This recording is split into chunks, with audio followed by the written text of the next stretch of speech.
going on, guys? Welcome back. In today's video I'm going to be going over 5 simple mistakes that new tortoise keepers make. So by the end of this video you should be able to avoid making these mistakes yourself, and hopefully you'll become a better tortoise keeper as a result. So let's get into it. Mistake number 1, diet. Now, your tortoise's diet is very important, and this will slightly differ depending on what species you have. But when it comes to your tortoise's diet, it's important to provide them with a wide variety of different foods in order to give them a diverse diet. The term "you are what you eat" really fits well here. For example, if you provide your tortoise with a bad diet, you will find that this will have a negative impact on your tortoise's internal health. And on the other hand, if you provide them with a good diet, then this will keep your tortoise healthy and strong internally. A bad diet could lead to several problems like kidney failure, as well as things like fatty liver disease, which basically affects your tortoise's main organs. So like I say, if you're not already, make sure that you are switching up what you're feeding to your pet tortoise, because providing a wide selection of foods for your pet tortoise is only going to have a positive impact on their internal health. Now, one of the biggest misconceptions with tortoises is that they need fruit.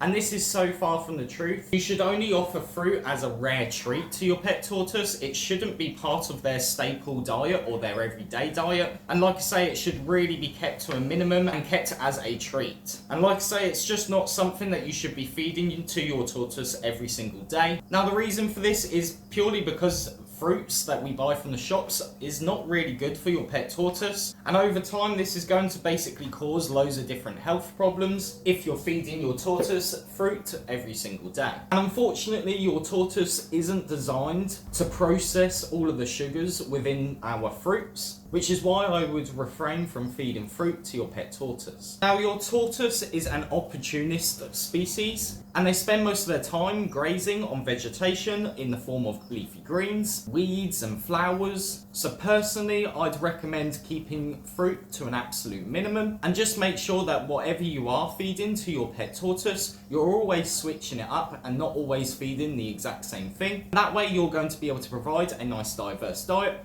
for your pet tortoise. Mistake number 2, inadequate lighting. Now, if I'm completely honest with you, this one kind of comes down to where you live. For example, if you live somewhere that gets a lot of sun and you're fully able to keep your tortoise outside for around 6 months to all year round, then you won't need to provide UVB. Now, this is because your tortoise is being exposed to natural sunlight and is absorbing all of that natural UVB. However, I see a lot of people making the mistake of not providing UVB when they're housing their tortoise indoors all year round. So if you keep your tortoise indoors all year round, then I'd recommend making sure to provide UVB. You could either use the Arcadia 12% T5 UVB kits, or even the Zoom Ed 10.0 UVB kit. Either will be just fine. Just please make sure that you regularly replace the bulb every so often, because as time goes on, the bulb will basically lose its UV output, and therefore your tortoise won't be getting adequate levels of UVB exposure. Now, for the basking light, keep in mind that all heating should always come from above and never below them. Try to avoid using heat mats, as this produces heat from below them. A basking bulb will likely be between 100 watts to 150 watts. And a basking bulb is always going to be better than a heat mat. So like I say, if you're not providing UVB for your pet tortoise whilst housing them indoors, especially if you're housing them indoors all year round, please make sure that you add some UVB for your pet tortoise. Now, the next thing that I'd like to just touch on is the combined UVA and UVB mercury vapor bulbs. Now, personally, I absolutely hate these bulbs, and I hate them for several reasons. First of all, they're really not good for a baby tortoise, and they're just not the best bulb in general, but also they are so expensive, and you should be changing this bulb every 3 to 5 months to ensure that your pet tortoise is always getting the correct exposure to the UVB in order for your pet tortoise to stay strong and healthy. Now, because they cost so much money, this is going to cost you an arm and a leg every 3 to 5 months just to replace it, so your tortoise is always getting that correct UVB exposure. But the worst part about this is because it's a combined UVA and UVB bulb, so it gives off heat as well as UVB. If that heat bulb blows, because the bulb has got too hot, then again this is going to cost you a lot of money every time the bulb blows. So personally, I just recommend steering clear from the mercury vapor combined UVA and UVB bulbs, and instead go and get yourself a T5 UVB kit, just like the ones that I mentioned earlier. And like I say, if you're fortunate enough to be able to keep your tortoise outside all year round,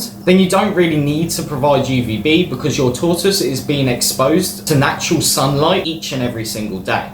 Mistake number 3, giving heat at night time. Yeah, I'm not gonna lie, this one was something that I've made the mistake on and have now learned that it shouldn't be done. To begin with, at night time you should turn off all your lights, and this includes your UVB as well as your basking bulb. Now in nature, no one's going out there switching on a heat lamp for the tortoises to stay warm overnight. And tortoises are extremely hardy, especially when it comes down to experiencing cold temperatures. And in the wild at night, it will naturally get colder anyway, which means that they can adapt to quite cold temperatures at night time. You see, it's natural for a tortoise to want to cool down at night, and at night time the humidity tends to be a lot stronger, and your tortoise will actually absorb all of that humidity through their skin, cloaca, and even their mouths and shell. You see, your tortoise needs to cool down at night because during the day, the temperatures in their native countries tend to get really hot, and basically when your tortoise wakes up in the morning, they will usually come out to bask for a bit and then graze for a bit. But once they have had a munch and a quick bask, they tend to go and hide during the peak heat of the day to avoid the excessive heat. Now, as the day goes on and the temperatures in their native countries start to cool down in the afternoon, your tortoise will likely come out for a bit before going to find a place to burrow for the night. So if you offer heat at night time, this will literally just dry your tortoise right out. And on top of that, it's going to make your tortoise dehydrated. But worst of all, it could lead to your tortoise wanting to bask during the night time, which obviously we don't really want, because they should be sleeping during this time in their burrows. So believe it or not, your tortoise will be perfectly fine with no heating at night time, and this should be a period of time where they naturally experience cooler temperatures anyway. Like I said, I've personally made this mistake before in the past, so if you're also making this mistake yourself, please make sure to turn off all your heating at night time, because it should be nice and cool for your tortoise during this period of time. Mistake number 4, keeping your tortoise enclosure way too dry. Now this one is probably one of the most common mistakes that I see time and time again. As a baby tortoise, they naturally will seek out a moist or humid microclimate. Just because some species come from an arid environment doesn't mean that they are trying to constantly seek out an area where they can get sufficient hydration. As a baby, this is so important for them to remain healthy. Without adequate humidity at a young age, eventually results in their shells pyramiding. Now once your tortoise's shell pyramids, this is non-reversible, but also this can lead to other health problems down the line. I find that a lot of people keep their tortoises' enclosures way too dry, and this can also lead to dehydration too. So it's important to ensure your tortoise gets the right humidity from day one, but also ensure they have access to fresh cold water each and every day in order to help them stay hydrated. You know, in the wilds, they naturally will find burrows and seek out those cool and humid areas to help them cool down. So just make sure to mist down your enclosures and just make sure that their environment is definitely humid for them. Reason number 5, too small of an enclosure and not deep enough substrate. Yeah, if I'm honest, this one is kind of self-explanatory. I find a lot of people are keeping adult tortoises in 3-foot enclosures, and in my opinion, this is just way too small for an adult tortoise. Now, this size enclosure is fine for like a baby tortoise, but for an adult tortoise, it's just not big enough in my opinion. An adult needs a large enclosure to give them the opportunity to move around freely from one end of the enclosure all the way to the other end.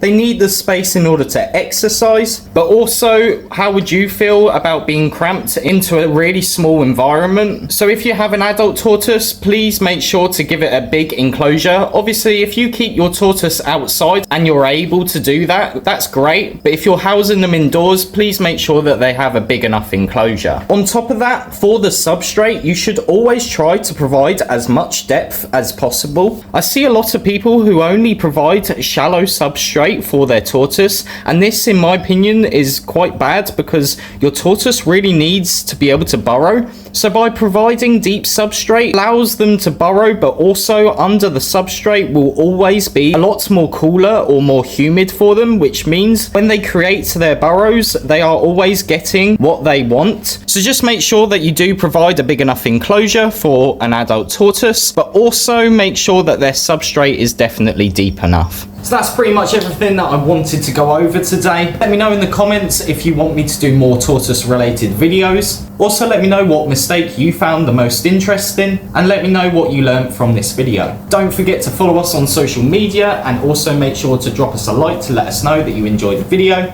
And most of all, don't forget to subscribe. We finally hit 2,000 subscribers. But yeah, that's it for today's video, guys, and I shall see you in the next video. See ya!